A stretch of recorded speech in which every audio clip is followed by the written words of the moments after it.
We welcome you, sir.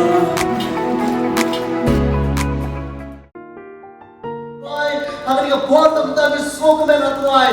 Iri yung kating job at try. Dili mo kating eat ka jume, bali mo kating snake ka jume try. Ngai mo iya me. Naman kating eat kating snake ka jume ko kunat eat kan jume ino iya ni. I must take this opportunity to really express my sincere gratitude to all of you. Very rarely does it happen for politicians especially that we are honored and we are thanked for whatever we do. But as Christians, we always believe that kindness and gratitude is something that should be part of what we are as human beings. And I'm so happy that today the SSA Association as well as the Teachers Association, in thousands, I was surprised to see the number of teachers out here. Really surprised. So on behalf of my entire cabinet, I would like to take this opportunity to thank you for organizing this wonderful program, and I would like our cabinet colleagues to please give a round of applause for our teachers who have organized this wonderful program. Thank you so much. But while I say that, what we are experiencing today and how we have reached here today, as has been seen in the video clip that we just saw, it's been a very long and difficult journey. You have been through a lot, you have sacrificed a lot, you have gone through a lot of pain, and you have gone through a lot of struggle. I'm only happy that I could be part of this journey with you from 2016 when I was a member of parliament till the point today when we are actually able to come to some kind of a solution to ensure that the service that is given by our teachers is recognized. The dignity that you deserve is given. The financial stability that your family and individually at your level that you deserve is being given. And while there are many issues that could still be there in the future, but I'm happy to see that we have all worked together to make this day a possibility. And therefore I would like to thank God Almighty, for we are all instruments in His hand. We have all our responsibilities given to us by Him, whether it is your president, whether it's any of the teachers, whether it's the education minister, deputy chief minister, all the officials. There is a purpose for each one of us. And it is God's plan that has made all of this possible. I thank the associations, and most importantly, I thank all the teachers. It is your commitment that has made all of this possible today. I thank the authors of our education policy way back in 2019. Those who had created the actual vision, the roadmap of how education should move forward. I thank those members. I thank the members of the Education Commission who again brought the policy, the desire to take education forward, the needs of the teachers, the policy complexity, and the political situation, all of that together, and came out with solutions that are workable so that we can actually improve the education system as a whole.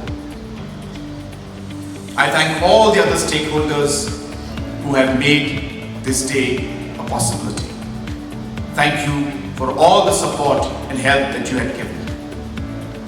For me, personally, this is maybe one of the most satisfying days in the last many years of working for the people and serving the people. Because it is days like these that we work towards and we strive towards.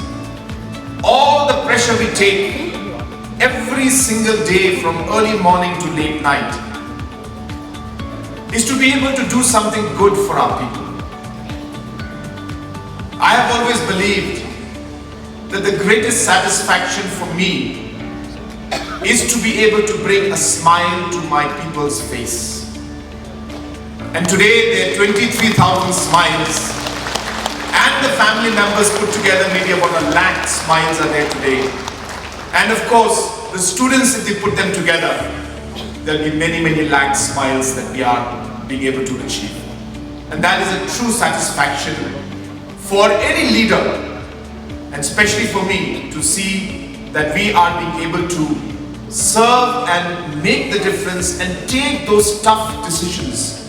Decisions which are normally not so easy to take. I wish I could show you the pictures of the moment when we actually took that decision. I have it in my mobile, but I could not put it up on the screen. So I actually have the moment because my cameramen were there. And they clicked the picture of the moment where we said, yes, we're going to do this. But you should have seen the face and the tension on the finance department's face. And therefore all of us are tense, but the finance department's officials concerned had an even more tense face. And you would be able to see the complexity and the difficulty with which we took the decision. But as correctly mentioned by all the speakers who spoke before me, this expense or this financial impact that we are going to have cannot be judged in terms of the rupees we spend. It can only be judged in terms of the lives that we transform. It can only be judged in terms of how we will take Meghalaya State forward.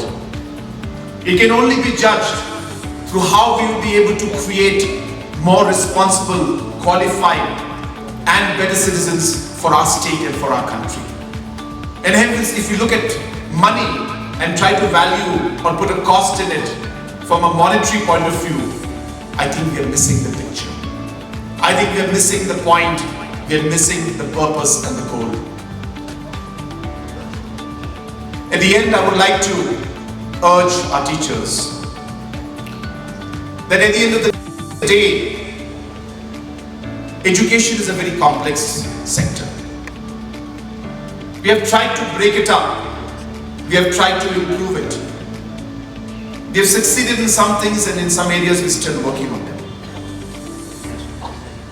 But I believe that the only time when education can actually start changing is when we put the child in front of us and ask ourselves the question, what is good for this child?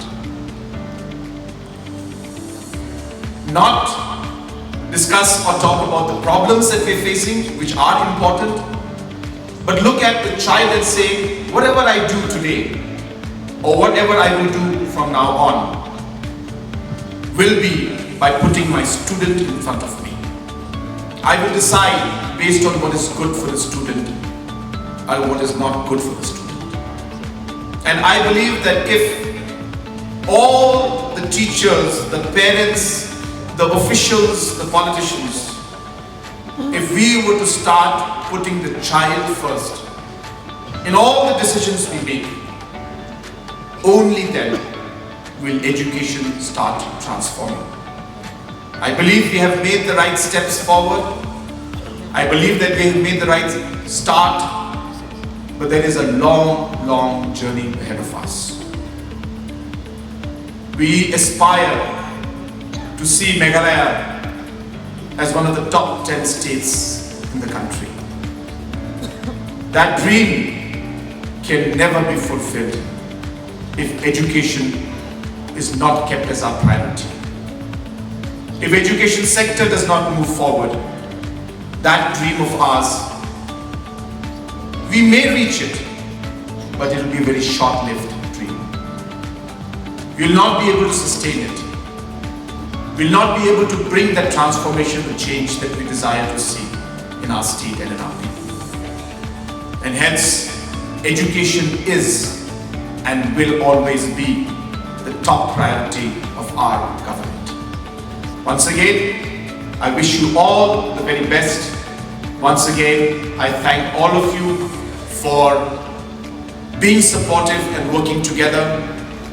As mentioned, this was not an easy decision, and I'm sure there are still concerns that all of us have. We could not solve every problem, but we can work together to try and improve the overall situations.